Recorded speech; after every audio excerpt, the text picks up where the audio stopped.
If this winter weather has extinguished your outdoor gardening goals, time now to put the snow shovel down, pick up some potting soil. Today we're going to teach you the art of tiny tabletop gardens in the form of beautiful little terrariums. Here to share his green thumb is farmer florist Antonio Valente. Bring a little bit of spring in the inside and just forget about the snow and the slush and the salt.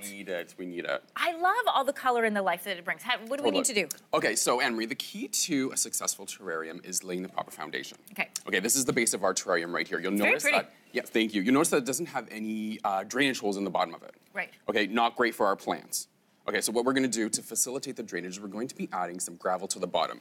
Yeah. I love that you brought me pink gloves. gloves. Yes, I was just gonna say, first thing we should do is put on our gloves. They're great, thank you so much. Okay, and if actually you wanna do that for me, if you wanna add roughly about an inch of gravel to the bottom. Is this like just a pea gravel? Yeah, pea gravel. Is that good?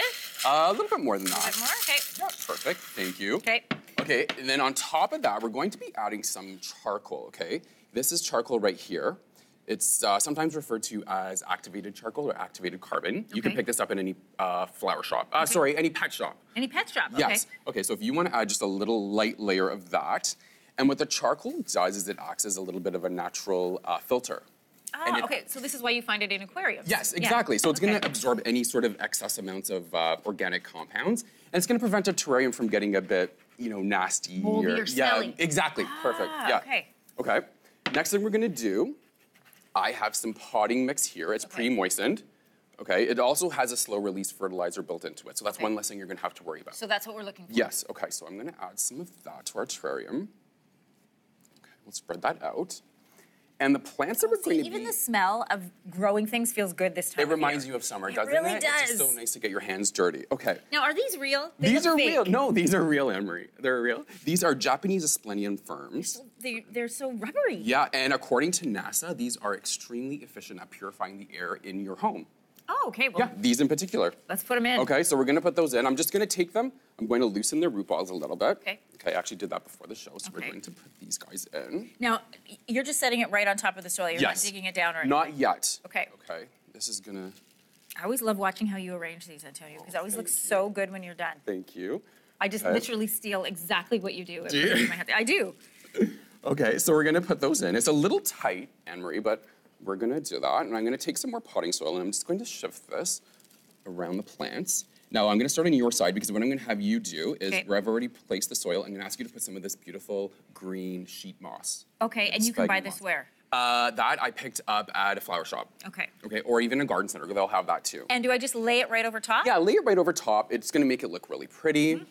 We're going to add some more soil around here. So if you want to add some more moss on top of that. A little bit more moss? It looks really good and so fast. Yeah, and it's simple. You could go with like a total array of plants. Oh, it smells so good. But I've decided just to go with these ferns and keep it fairly simple. Okay, maintenance is going to be the question that everybody has, because sure, it looks nice, but is it going to dry out? Is it going to get moldy? No, the nice thing about terrariums is that if you are the type of person who forgets to water their plants, this is perfect for you. So good for an office. Oh yeah, totally. So I can just take this when we're done then? Thank you. Yeah, for sure. I'm just kidding. Of course. Okay, we're going to finish up this one, and I also want to get to these beautiful ones you have in the glass here on our island. And then, of course, lastly, we need our terrarium top. Okay. So and these you can also get at like a flower shop. Yeah, flower shop, craft store. That's so pretty. Does that look good? Yeah. Here we go. Oh, I love it. Yeah, you may have to go in occasionally and, give the plants... Yeah, readjust, give the plants a little bit of a trim as they begin to grow. Okay. And it's ready to go. So beautiful. Okay, I love these. You said this is how you display these in your home. So this is how I display terrariums in my house. They look great along a windowsill. I tend to put them in smaller collections. And get creative with your containers. This is actually a vintage fish bowl. Oh, beautiful. Yeah, and this is like a cloche I would normally use in my garden. Okay. This is a candy jar. And how do you water them? Okay, I would just take the lid off. And with a watering can, I would just go in and lightly water. And how much water do you need? Like, do I need to see it?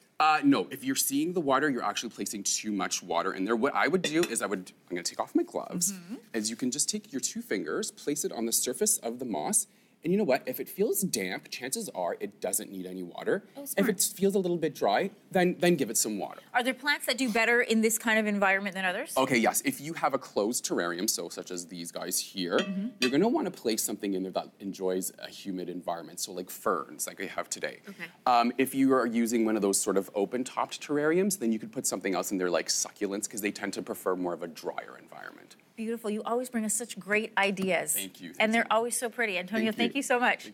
We'll be right back.